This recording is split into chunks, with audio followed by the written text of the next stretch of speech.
የዝብራ በር ሳይዘጋ ያድራል ይባላልና አንተ ዝጋው አንቺ ዝጊው አንተ ዝጋው ሲባባሉ እኔ አልዘጋም አንተ ዝጋ እኔ አንቺ ዝጊ ሲባባሉ ማለት ነው። በሩ ክፍት ሆኖ ጅብ በልቷቸው አደራሉ እና ይሄ ያው ታሪክ ነው። እና ምን ልላችሁ ፈልጌ መሰላችሁ ጉድ እኮ ነው የአብርሽና የሩታ ህይወት ግን ምን አይነት የተጨመላለቀ እንደው በቃ የሆነ ቅጡን ያጣ ስርዓት ያጣ በቃ ከኢትዮጵያዊ ከባህላችን ከሃይማኖትም ከሁሉም ነገር ያፈነገጠ እኔ እንጃ መንገዳቸው፣ ስርዓታቸው፣ አስተሳሰባቸው ወዴት እየሄደ እንደሆነ እኔ ግራ ይገባኛል። እና እንደምታዩት እንግዲህ ሩታና አብርሽ እፍ ያለ ፍቅር ውስጥ ነበሩ። ከዛ ሩታ ማጥፋት ጀመረች፣ አብርሽ መናደድ ጀመረ። ከዛ ድጋሚ ሩታ ይቅርታ መጠየቅ ጀመረች፣ አብርሽ የሆነ ጥፋት ማጥፋት ጀመረ ምናምን። ከዛ ጭራሽ መንገዳቸውን ስተው እሷም ሌላ ታሪክ ውስጥ ገባች፣ እሱም ሌላ ታሪክ ውስጥ ገባ። እንግዲህ ባልሽ ወጦ ሲጠጣ ካመሽ አንቺ ሞጠሽ ስትጠጫምሽ በዛ ተበሳጭቶ ከቤት ውጭ ካለሽ ግድ የለም የበሬ ቁልፍ ይዘሽ ቤቴ ቁጭ ብለሽ ጠብቂኝ እንዳለው ዘፋኙ። ብቻ ትክክል ሊሆን አልሆን አላውቅም፣ ብቻ እንደዛ ሆነ ነገሩ። በቃ እሱ አንድ ሲያጠፋ እሱ 10 ታጠፋለች፣ እሷ የሆነ ጥፋት ስታጠፋ እሱ ደግሞ ጥፋት ያጠፋል። እንደዛ እያለ ህይወታቸው ወዳልነበር መጣ። ከዛ ያው ጥሩ ወዳጆቻቸውን ጥሩ አድናቂዎቻቸውን ማታም ጠዋትም ቪዲዮ 10 ደቂቃ ሳይፖስት ቢዘገይ ራሱ ለምን ብለው የሚጠይቁ በጣም ቤተሰብ የሆኑ የግሬስ ፋሚሊዎች ነበሩ። እንደ ደም ስራቸው አብርሽና ሩታን የሚያዩ በጣም በጣም በጣም ተቆጣጥሯቸው ጥፋት ሲያጠፉ ተው እያሉ ስርዓት እያስተማሯቸው እየመከሯቸው፣ ሲሳሳቱ እነሱ ትክክል ነው ብሎ ያሰቡትን ነገር ተመልካቸው ብዙ ስለሆነ የተመልካች ሀሳብ ይበልጣልና ተው እንዲህ አታድርጉ ተብሎ ሀሳብ እየተሰጣቸው ጥሩ መንገድ ላይ ነበሩ። በጣም ብዙ ወዳጅም ነበራቸው። እግዚአብሔርን የቤት እቃ እንኳን ሳይቀር አሟልቶ የሚሰጥ የማዳም ቅመም ነበሩ። የቤት እቃ እንግዲህ ዩቲዩብ እየሰሩ ነው። የነሱን ቪዲዮ ማየት የነሱን ቪዲዮ መከታተል ለነሱ ገንዘብ እንዲያገኙ ያደርጋል። ምንም ከኪሳችሁ እናንተ ከባንክ አካውንታችሁ አውጥታችሁ ለና አብርሽ ለነ ሩታ መስጠት ባትችሉም ግን ደግሞ እናንተ እዛ ጋር ቪዲዮ አያችሁላቸው ማለት ብር ሰጣችኋቸው ማለት ነው። ለዛውም ተቆጥሮ የማያልቅ ብር። ለዛ ነው። ስለዚህ እነዚህ ልጆች መስመር እየሳቱ መጡ። በቃ ብር ማግኘት ጀመሩ ምናምን ነገር። ከዛ ለተመልካች ምንም አይነት ክብር መስጠት አቆሙ። በራሳቸው ብቻ መመራት ጀመሩ። ስለ ቤተሰብ አያስቡም፣ ስለ ባህላቸው አያስቡም፣ ስለ ሃይማኖታቸው ምንም። ሲጀመር እኔ ይቅርታ አድርጉልኝና ሩታና አብርሽ ሃይማኖታቸው ራሱ ምን እንደሆነ አላቅም። እግዚአብሔርን ሃይማኖትም አላቸው ብዬ አላስብም። የምሬን ነው የምላችሁ። ሊኖራቸው እኮ ይችላል፣ ግን የኔ አስተሳሰብ እንደዛ ነው። እና ምንም ከባህላቸው ከሃይማኖታቸው ራሱ አፈነገጡ፣ ከቤተሰብ አፈነገጡ፣ ከተመልካች ጭራሽ በቃ ያ ሁሉ የነበረ ፍቅር፣ ያ ሁሉ የነበረ መተሳሰብ፣ ያ ሁሉ የነበረ እርዳታ ድጋፍ የሚሰጣቸው የጊፍት አይነት ነበረ። አሁን ተመልካችም ጥምድ አድርጎ ያዛቸው። እነሱም በቃ ለተመልካች ምንም ክብር የላቸውም። በቃ የፈለጉትን ነገር ይፖስታሉ። ያ ቪዲዮ ይታይላቸዋል፣ ገንዘብ ዘጭ ብር ያገኛሉ፣ ሰብስክራይባቸው ዘጭ ይጨምራል። ምን አገባቸው ስለ ተመልካች? ያንን ሁሉ ጥሩ ነገር ያንን ሁሉ መልካም ነገር ረስተው የምሬን ነው። እኔ አስታውሳለሁ ትራስ ልብስ ሳይቀር ለአብርሽና ለሩታ የማዳም ቅመሞች ያን ጊዜ እኔ መቼም አረሰውም። ተው ብር አትስጡ ሲባል ብዙ ሰው ሲቆጣችሁ፣ ብዙ ሰው ሲመክራችሁ አልሰማ ብላችሁ ብዙ ነገር አረጉ። የእውነት ለመናገር ተው ሲባሉ አልሰማ ብለው ማለት ነው። ያንን ውለታ እንኳን ይዘው እንዴ በዛች ጊዜያችን እኮ አብረው ያሳደጉን፣ አይዟችሁ ብሎ የደገፉን፣ አይዟችሁ ብሎ ከፍ ያረጉን እነሱ ናቸው። ስለዚህ ያን ቀን እንዴት እንረሳለን? ያን ጊዜ እንዴት እንረሳለን? ተመልካችን የሚያስከፋ የሚያሳዝን ነገር አንሰራም ብለው እንኳን ለኛ 5 ደቂቃ ቆም ብሎ አስበው ምንም የለቀቁት ቪዲዮ የለም። በራሳቸው ነው የሚመሩት።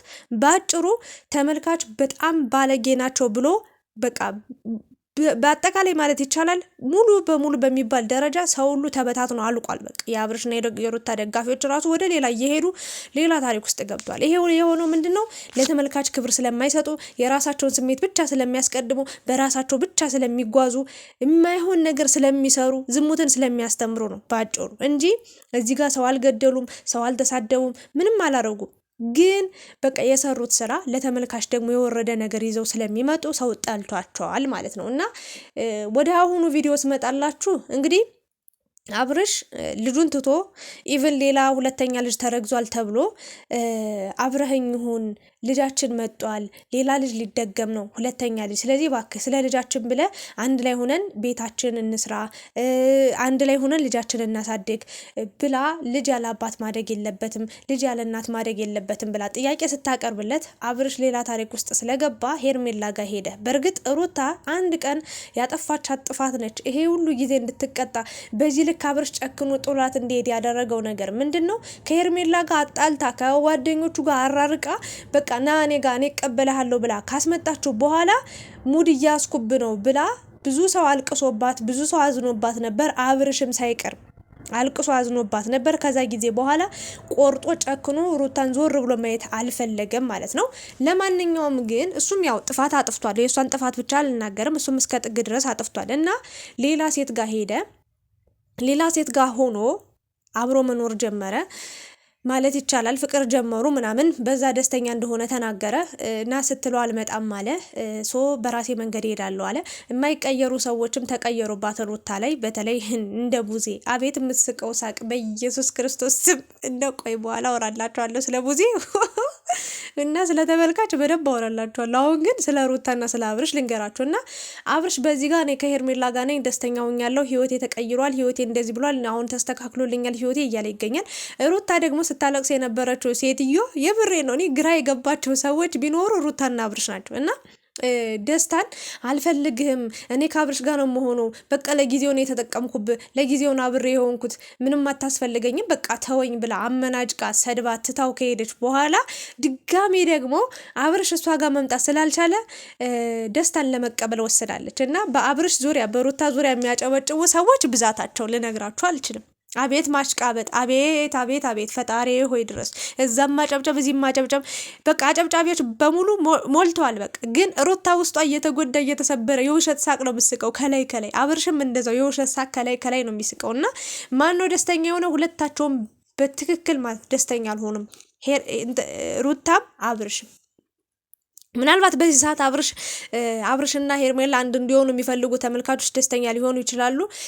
ወይ ደግሞ ሄርሜላ ነች ደስተኛ ልትሆን የምትችለው፣ በቃ አብርሽ ከኔ ጋር ሆነ ከቤተሰቡ ጋር አስተዋወቀኝ ምናምን ብላ ተስፋ ሊኖራት የሚችለው። ከዛ ውጭ ግን ሩታም ደስታ የላትም፣ አብርሽም ደስታ የለውም።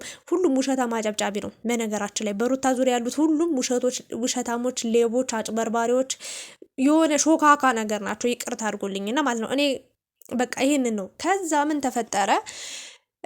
ሩታ ሁለተኛ ልጅ አርግዣለሁ ብላ መጣለች አይደል እንዴ? ልጇ ሆዷ ውስጥ ልጅ ይዛ ድጋሚ ሌላ ወንድ ጋር መቀበል ማለት ምን ማለት ነው? ያለ ወንድ መኖር አይቻልም ወይ? ሩታ እኔ ደስታሽን እፈልጋለሁ ከምንም ነገር በላይ። በተከፋሽ ባዘንሽ ሰዓት ያጠፋሽውን ጥፋት ረስቼ ምናምን ሁሉን ነገር ረስቼ ብታጠፊም ሰውነሽ ብዬ ተቀብዬሽ አዘኘልሽ ነበረ። ግን ያለ ወንድ መኖር አትችይም ወይ? ያለ ወንድ መተንፈስ አትችይም ወይ? ያለ ወንድ ደስተኛ መሆን አትችይም ወይ? ያለ ወንድ ልጅሽን ማሳደግ አትችይም ወይ? እኔ ላንቺ ነው ይህን ጥያቄ የምጠይቀው። አሁን ከደስታ ጋር ሆነች ብላችሁ እሪ የምትሉ የምታጨበጭቡ ደስተኛ የሆናችሁ ምናምን ሰዎች ማለት ነው፣ እመኑኝ ሩታ ምንም አይነት ደስታ የላትም። ደስታዋ ከአብርሽ ጋር ነበረ፣ ደስታዋ ትዳሯ ነበረ። አሁን አስቡት። በጣም የእውነቴን ነው። ለአንድ ሳምንት የሚቆይ ፍቅር ነው የደስታ ፍቅር። ስለዚህ ደስታ ያኔ እንደዛ አመናጭቃ አባራው፣ ያኔ እንደዛ ሰድባ አባራው፣ ያኔ እንደዛ አልፈልግህም ብላ እንደ ቆሻሻ አይታው የላከችውን ሰው እንደዛ ተከፍቶ አንጀቱ አሮ ውስጡ በቃ ርር ብሎ የሄደ ሰው ድጋሚ ተመልሶ መጥቶ አብሯት ሆኖ ደስተኛ የሚያረጋት ይመስላችኋል? እግዚአብሔር ምስክሬን ይኸው እች ምራቄ ሳትደርቅ ማለት ነው። ታያላችሁ ሩታን ካልተበቀላት፣ ታያላችሁ ሩታን ድጋሜ ካላስለቀሳት ምን አለች በሉ። እኔ ይቅርታ አርጉልኝና ይቅርታ አርጉልኝ ሩታ፣ ወድሻለሁ፣ አከብርሻለሁ፣ ግን ያለ ወንድ መኖርን ልመጂ። ባጭሩ የሚያጨበጭ እነ ዳኒ እነ ሜሪ ማለት ነው ገደል ውስጥ ነው የሚከቱሽ። ምንም ማትወጪውን ጉድጓድ ውስጥ ነው የሚቀብሩሽ። ምንም በቃ እነሱን እየሰማሽ ገደል ውስጥ እንደምትገቢው ቀናቴም። ይሄንን ነገር ልናገር ነው የምወደው። ሶ ደስታን አይሰጥሽም። ደስታ ከአንቺ ጋር ቢሆን ታያለሽ፣ ተበቅሎሽ ወይ የሆነ ነገር ተጠቅሞብሽ ይሄዳል እንጂ በምንም ታምር አንቺን ደስተኛ አድርጎ አንቺ እንዳወራሽለት እነ ሜሪ እንዳከበ ጭራሽ ቪዲዮውን አይተውት እኮ አያውቁም። ሜሪና ዳኒ በነገራችን ላይ ደስታ ምን አይነት ባህሪ ይኑረው፣ ምን አይነት ሰው ይኑረው፣ ለሩታ ምን አይነት ፍቅር ይኑረው አይኑረው አይቁም። በቃ ቪዲዮ ላይ የሚሰራውን ቪዲዮ አይተን ነው በቃ የሚሰራው ቪዲዮ በጣም የሚገርም ነው። ለሩታ ያለው ፍቅር፣ ለሩታ ያለው ክብር ምናምን ምናላችሁ ውሸታሞች፣ ሌቦች፣ ሲጀመር አጭበርባሪ። አብሯት የኖረው አብርሽም አልታመነላት። እንኳን አይደለም ዛሬ የመጣው ወጠጤ ዱርዬ ምን ይሰራላታል? ቱ በጣም ነው የሚያሳፍረው። ሶ ይህንን ነው ልል የምችለው። ሩታ ጥንቃቄ አድርጊ። ተይ፣ ህይወት አንዴ ናት። እዚህ ምድር ላይ አንዴ ነው የምትኖሪው። 5-6 ጊዜ እየደጋገምሽ መኖር አትችይም።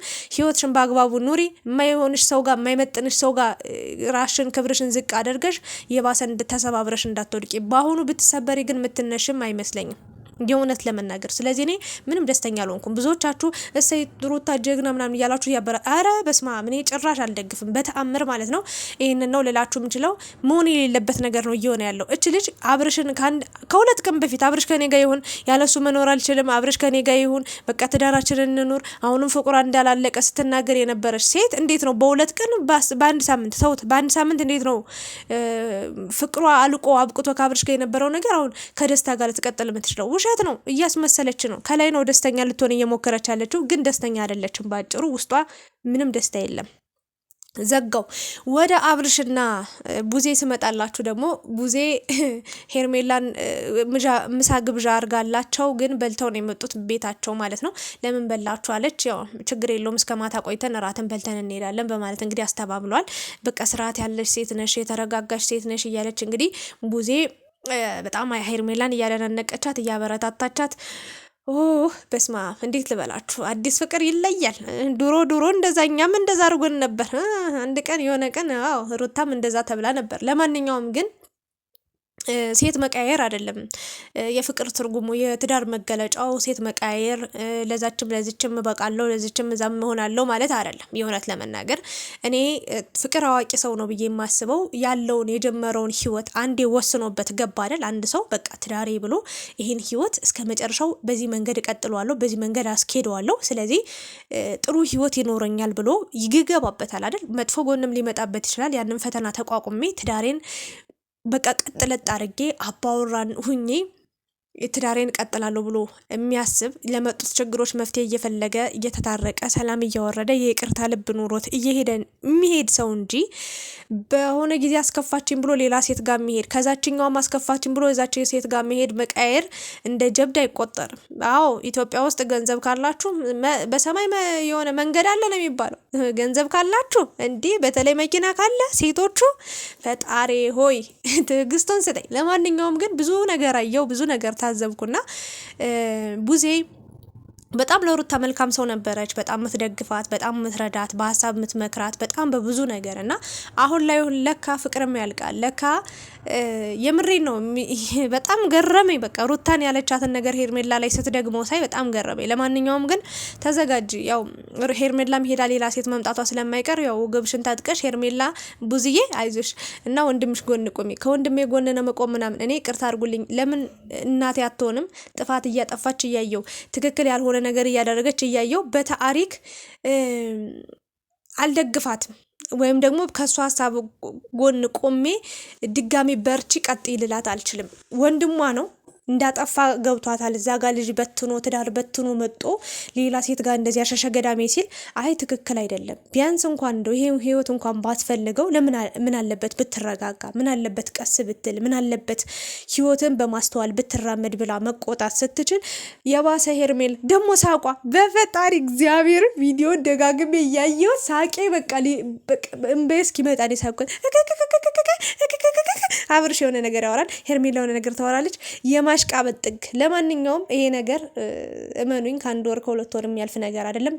ታሪክ ይሰራል። ታያላችሁ። ሩታን ብታጠፋም አብርሽም ቢያጠፋም እኔ ተስፋ አለኝ። ተመልካችን ይቅርታ ጠይቀው ድጋሚ እንደዚህ አይነት ስራ እንሰራም ብለው ከብልግና የራቀ ከዝሙት የራቀ ስራ ይዘው ሁለታቸው አንድ ሆነው እንደሚመጡ ምንም ጥርጥር የለኝም። ያን ቀን ነው የምጠብቀው፣ ያን ሰዓት ነው የምጠብቀው። አለቅ። ሄርሜላም ወደ ጥግሽን ትይዣለሽ፣ ደስታም ጥገን ትይዛለ።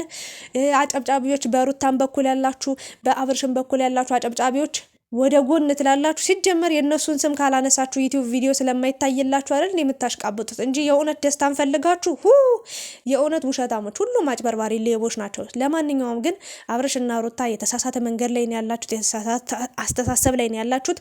ወደ ራሳችሁ ተመለሱ፣ ኑሯችሁን ህይወታችሁን ኑሩ ብዬ መልእክቴን አስተላልፋለሁ። አንድ የምትሆኑበትን ቀን እናፍቃለሁ። ያችን ቀን በጉጉት እጠብቃለሁ። ቴንኪው። የኔን ሀሳብ እንዴት አያችሁት? የእናንተ ሀሳብስ ምን ይመስላል? አመሰግናለሁ። ለሩታም ደጋፊ ብቻ ሆናችሁ ሳይሆን አብርሽንም ብቻ ደጋፋችሁ ብቻ ሳይሆን ሁለቱንም እኩል አይን የምታዩ ሰዎች እስኪ ምን አይነት ሀሳብ አስተያየት አላችሁ? ስለነበረን ቆይታ አመሰግናለሁ። ላይክ፣ ሼር፣ ሰብስክራይብ ማድረጋችሁን እንዳትረሱ።